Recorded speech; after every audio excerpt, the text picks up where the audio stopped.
The witch that lived near the river was not to be messed with. Everyone in town knew that. It was just as accepted as gravity or church on Sundays. Kids threw rocks at the grand houses on the rich side of town, or shot pellet guns at the store windows. But they never went down to the river, never made their way through the dripping ferns that would have left streaks of damp on their clothes and accusation of trespassing. When the paved road went through, even it curved like a fat gray serpent away from the witch's house. The house had always been there, that much was agreed upon. Where the witch came from, or what the witch looked like, couldn't be settled on. Those who had lived in the town the longest said it was an old woman, long hair piled up on her head and pierced through with bones and crow feathers. They said she only went out in the night, and that she stole the laundry of those destined to drown in the river's depths or dashed to pieces on the rocks. When people in town found laundry missing, fear would lay a cold hand on them, and they avoided the river like it would swallow them whole. When the salesman appeared in the townspeople didn't pay him any mind. They'd had plenty of his like over the years. He moved house to house on the road, selling booze and bleach and beads the color of the sky. Yards of beautiful cotton prints spilled from the trunk of his car. Packets of seeds filled the cardboard boxes nestled near the sharp heads of gardening tools. Within weeks, the women of the town had new dresses in cobalt, ivory, and lavender, strings of beads in their hair and around their wrists, and handkerchiefs as white as a cloud. Their husbands planted new variety of seeds and grew fat red tomatoes and cucumbers as long as their forearms. Shiny hatchets hung in garage sheds. "You sold to almost everyone in town," Norton the electrician said, palming a bottle of liquor in his hand as the salesman tucked the money into his back pocket. "Ain't you gonna run out of things to sell soon?" "Almost everyone?" the salesman asked, slamming the trunk of the car. He was low on liquor, hatchets, and seeds and beads, but he had never left town without selling at least one thing to everyone in it. "Well, there's the witch," Norton the electrician said, and smiled wide to show his bare gums. When he was younger, he had gotten wires crossed rewiring the church, and his teeth had turned black and dropped out of his gums like pearls from charred oysters. "The witch?"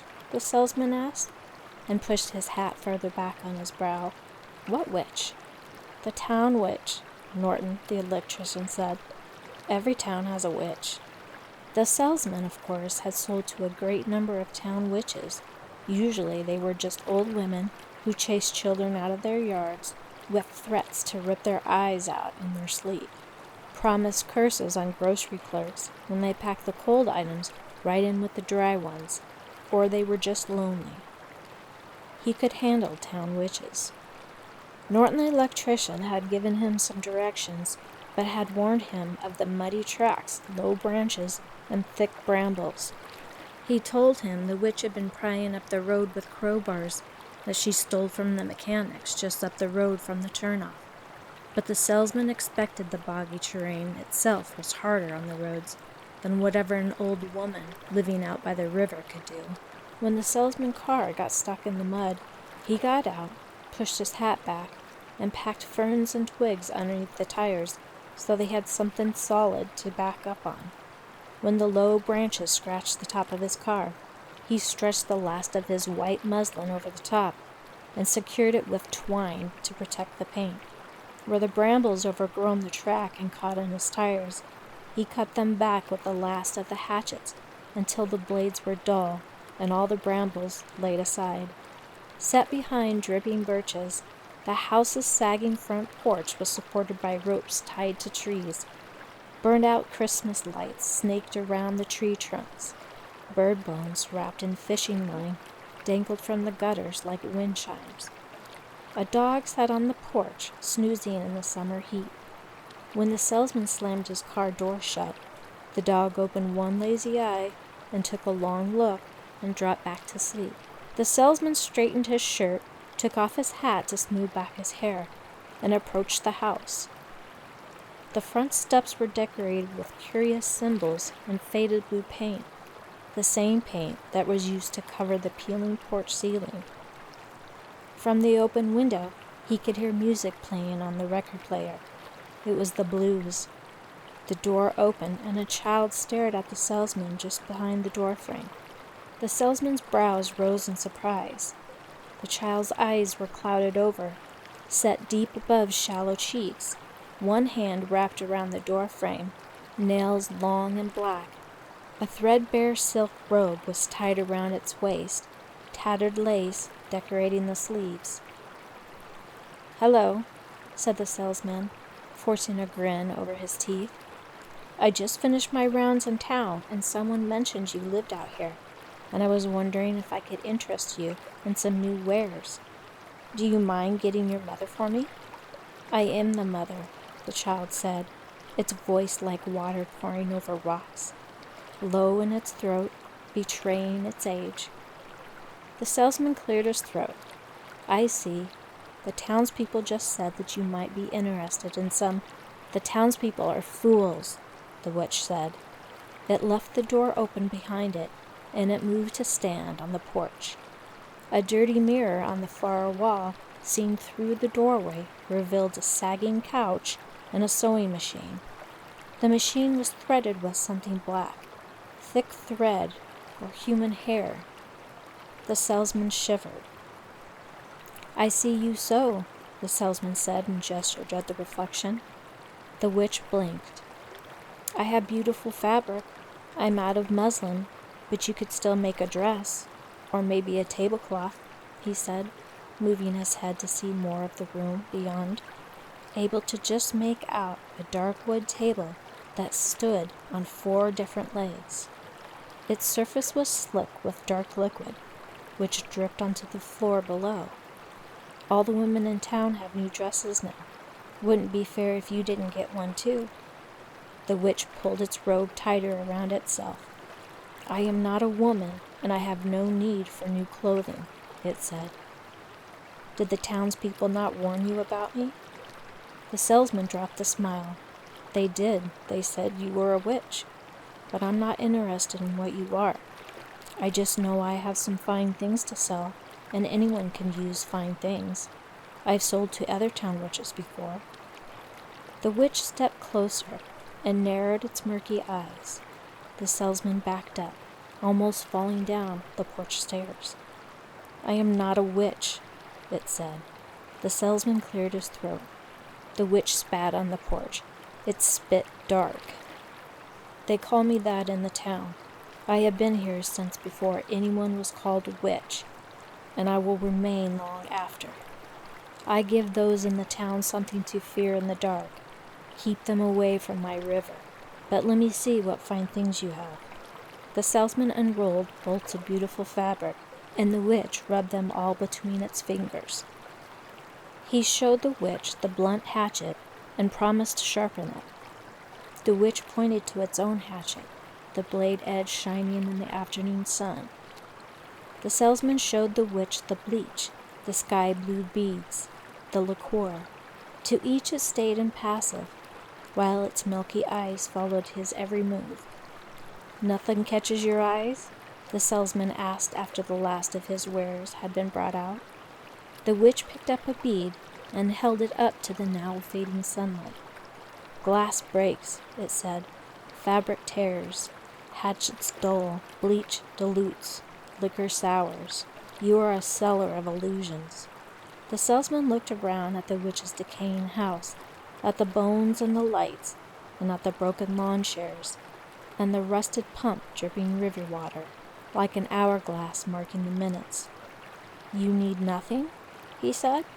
The witch shook its head and raised one sharp-nailed finger. "I desire nothing," it said. "I have a river. I have a dog. I have a house. I have a town that fears me and leaves me alone. What else ought I want in this cruel world of ours?" The salesman pushed his hat higher on his brow in defeat. "Well, I'm sorry to have taken up so much of your time," he said. "You have a pleasant evening." The witch followed him to his car, the dog following close at his heels. The salesman offered his hand, and the witch took it.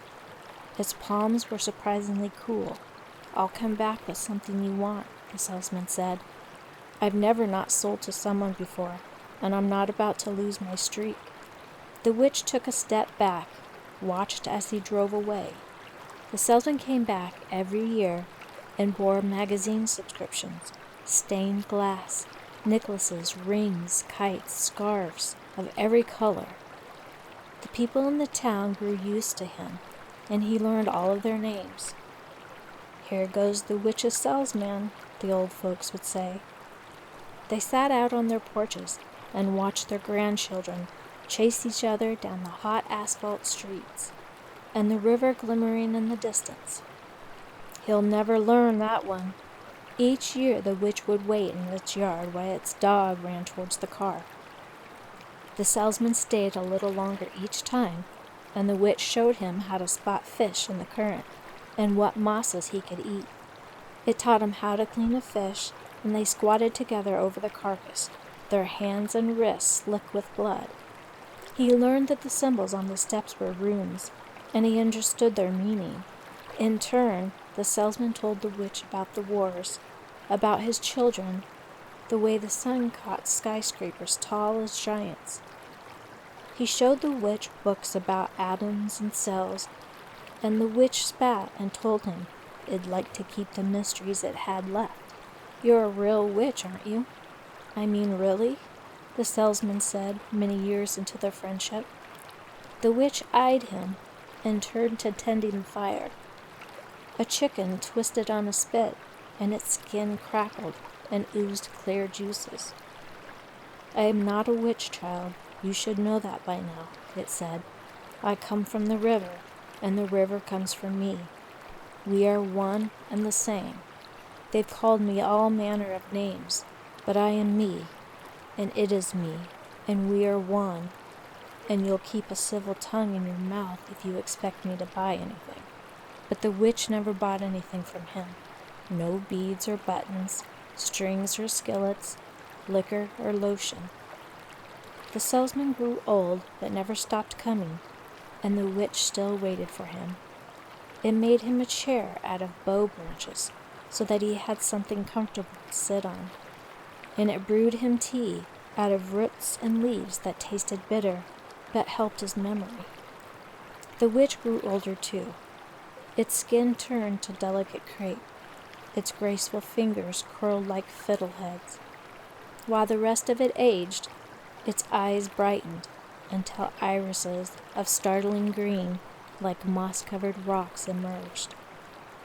When the salesman missed a year, and then another, the witch carried on with its old ways, cooking its fish and casting its spells for rain and thunder, though more often than not, the weather did whatever it wanted. One day, a car pulled up in front of the house. The witch had grown used to the quiet. The rumbling of the motor made its skin prickle in irritation. The witch stepped onto the creaking porch. The salesman car sat in the yard, but when the door opened, not a salesman, but a boy got out. He was carrying a box. The witch's dog bared his teeth at the stranger. "Are you the witch?" the boy asked. The witch gave a jerk of its head, opened its mouth to argue over the name it had given it. "My father said I could find you here." "You're the salesman's boy?" the witch asked. Its voice creaked with disuse. The boy nodded. "Your father never sold me a thing, and you aren't likely to either." "I'm not here to sell you anything," the boy said. "Besides, I'm not as good as a salesman as he was. He could sell a lie to a liar. He left some things for you, though, in his will." "I don't want it," the witch said, and turned away. "You can throw it out then," the boy said, "but you should take it anyway." The boy set the box on the ground. "I'm just going to leave it here," he said, then drove away. The box sat in the witch's yard overnight. The dog nosed it and let out a small whine, but came away when the witch called it. In the morning, the witch opened the box. Inside was a sketch of the witch hunched over a fire. A handful of blue beads rattled around at the bottom of the box. A dirt-streaked scrap of muslin was twisted around a dull hatchet. The witch cried for the first time, and as far as it could remember. Its tears left streaks that ran down its dirty face. The witch carried the box down to the rocky bank and let the hatchet and the beads and the muslin slide into the water. It tucked the picture into the robe over its heart. And there it remained until the roads came too close. When the bulldozer knocked down the last of the trees, the witch slipped into the river too, dissolving into streaks of foam. The picture stayed on the mossy rocks, caught on some bare roots until the rain came and washed it into the river, where it too disappeared in time.